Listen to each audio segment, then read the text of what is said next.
Are they having better relationships? Are they more likely to stay married? Are they more likely to have good relationships with their children? Are they more likely to form a family business with their kids? Are they more likely to repair damage with siblings? Are they more likely to break generational curses? Tell me, just show me evidence, show me evidence. Also, physical health. Maybe are they leaning more toward physical health now as a result?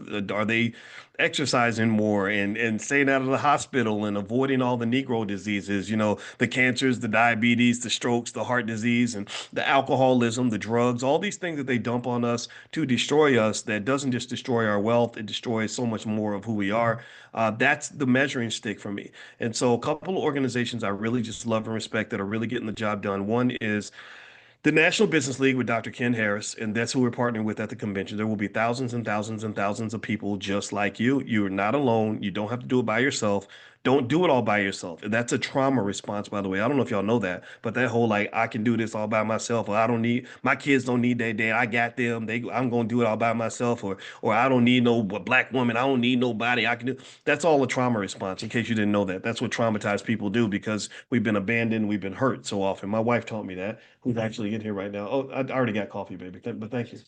But is that water mine? Thank you, my love. I appreciate that. She bought me water because she loves me. All right. So anyway, so with that said, I don't want you doing it all by yourself. I want you to know you got a clique, you got a crew, you got a posse, you got a gang. I want you to get gang affiliated. I want you to join the family. So the All Black National Convention is basically a big family reunion. Everybody that you meet there is a play cousin. Everybody you meet there has already been introduced to these ideas.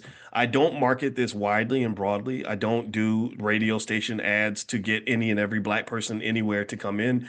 I want to interact with people that are prepared, that are trained, that have a certain level of commitment, certain level of willingness to sacrifice, certain skill set, also a certain willingness to take action in your life. Right. In order for your life to get better, you got to take action. If you don't take action, then nothing's going to happen.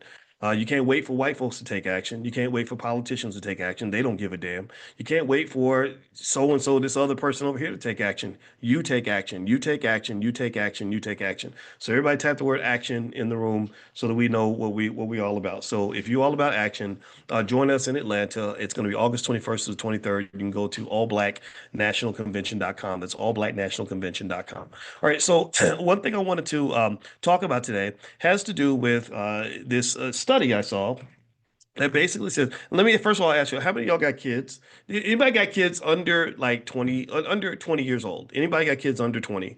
How many of you have children under 20 right now? Or grandkids? If you don't have kids, then throw it up for your grandkids. All right, because I need you to go and I need you to talk to them, go far and wide. This weekend we were talking a lot about the Essence Fest and kind of just sort of breaking that down. But now we're going to talk about your kids and grandkids. Okay. All right. And if you ain't got kids or grandkids, that's okay. Nieces, nephews, mentees. Remember, you don't have to have a child in order to be a parent. Can we agree on that? In the black community, in our community, they always say it takes a village to raise a child. Some of these children are born with no village. Some of these children ain't got nobody. They don't have a good mama. They don't have a good daddy. They don't have good leaders, good mentors, role models. So in my view, whenever a child runs across my path and they need something, they need me to drop a little Dr.